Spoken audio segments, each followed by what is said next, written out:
Essa notícia que acaba de chegar, essa carta enviada pelo presidente americano Donald Trump. Carlo Cauti, muito boa noite, seja bem-vindo. Agora vamos nos aprofundar um pouco no aspecto econômico dessa medida e até trago aqui um questionamento do nosso público, a Mirna Augusto de Oliveira, aqui no nosso chat. Vocês poderiam esclarecer, trocando em miúdos, o que significa essa tarifa de 50% para o Brasil? Cauti, é possível que o Brasil tenha talvez uma das maiores tarifas do mundo, porque a China chegou a 150%, mas houve ali uma negociação, uma trava, uma suspensão por 90 dias. Como é que fica a situação do Brasil, até porque não há muita perspectiva de negociação, né, do governo brasileiro sentar à mesa com o governo dos Estados Unidos para tentar negociar um meio de campo nesse sentido. Muito boa noite, seja bem-vindo. Boa noite, Paula, boa noite, Ana, boa noite, Silvio, boa noite ao nosso público. Pois é, eu estava dando uma olhada aqui agora, tentando ver o elenco dos países que tiveram os maiores impostos alfandegários decididos por Trump desde janeiro desse ano. Até o momento, posso estar enganado, mas até o momento o Brasil tem o maior imposto alfandegário, maior tarifa nova do planeta Terra. 50% que foi anunciado pelo presidente Trump com essa carta, que se soma ao 25% que já tinha sido aplicado setorialmente, né, contra produtos semi-acabados de aço desde o dia 12 de março. Ou seja, para alguns produtos específicos, como os produtos semi-acabados de aço, os impostos, as tarifas, né, o tarifaço de Trump não é de 50%, é de 75%.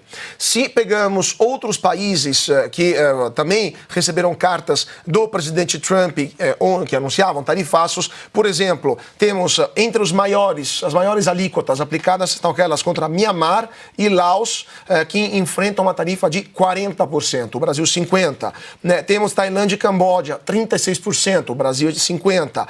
Bangladesh e Sérvia, 35%, o Brasil é 50%. O Japão e a Coreia do Sul, 25%, o Brasil é o dobro disso. Ou seja, Donald Trump está aplicando a maior tarifaço do mundo contra o Brasil. Por que isso? Vamos por partes. Primeiramente, do ponto de vista econômico, e depois a gente passa para o aspecto político, porque isso daqui é um tarifaço político, isso não é um tarifaço de natureza comercial, não tem nenhuma explicação, nenhuma razão concreta para uma questão comercial, e sim, esse é um tarifaço, como o próprio Trump anunciou na sua carta, é um tarifaço político para relembrar ao Brasil o que está acontecendo aqui contra o ex-presidente Jair Bolsonaro e contra empresas americanas que estão tendo seus direitos pisoteados, não só em território brasileiro, mas lá fora também.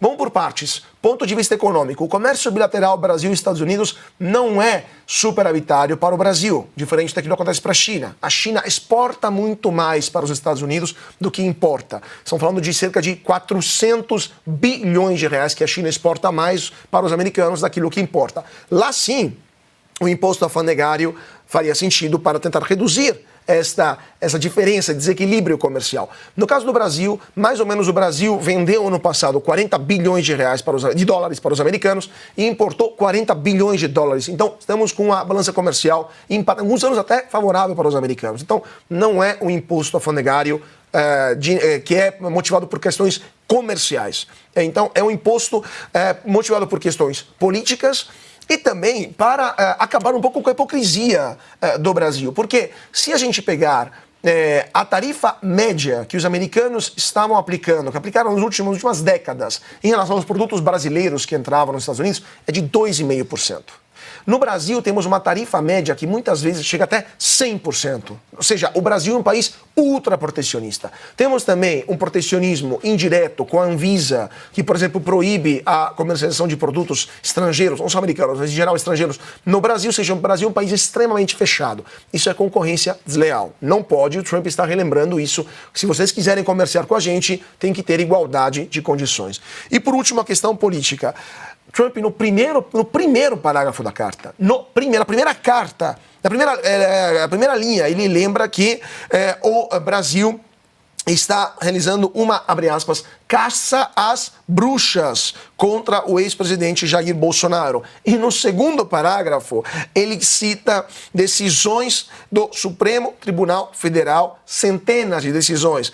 secretas e ilegais contra plataformas de mídias sociais dos Estados Unidos. E ele reitera isso nessa carta quando fala que deu ordem para o representante de comércio dos Estados Unidos, Jason Greer, de iniciar imediatamente uma investigação na base da seção 301 da lei americana sobre o Brasil por aquilo que está acontecendo em relação às plataformas digitais. Ou seja, esse tarifaço é um tarifaço político. É para relembrar o Brasil que existem regras, que existe um Estado de Direito dentro e fora do país e que o Supremo Tribunal Federal e o governo brasileiro estão violando uma e outra coisa.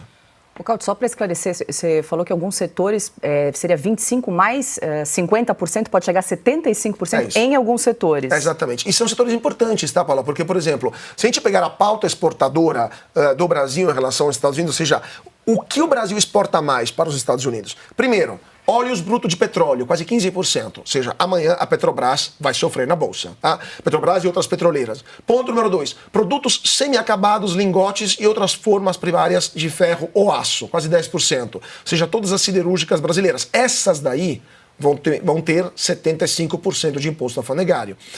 Terceiro lugar, aeronaves e outros equipamentos. Por exemplo, a Embraer. Quarto lugar, café não torrado. Em quinto lugar, ferro guisa, ferro esponja, grãos, ou seja, também minerais ou ligas ferrosas, que também vão ter eventualmente um imposto de 75%, dependendo do produto. Ou seja, dos 5 maiores produtos exportados do Brasil para os Estados Unidos, 2 vão ter um imposto de 75% em cima daquilo que será vendido por lá. Vai chacoalhar o mercado financeiro a partir de amanhã. Amanhã vai ser um dia complicado na Bolsa. Aperte os cintos, porque amanhã teremos montanhas russas na Bolsa.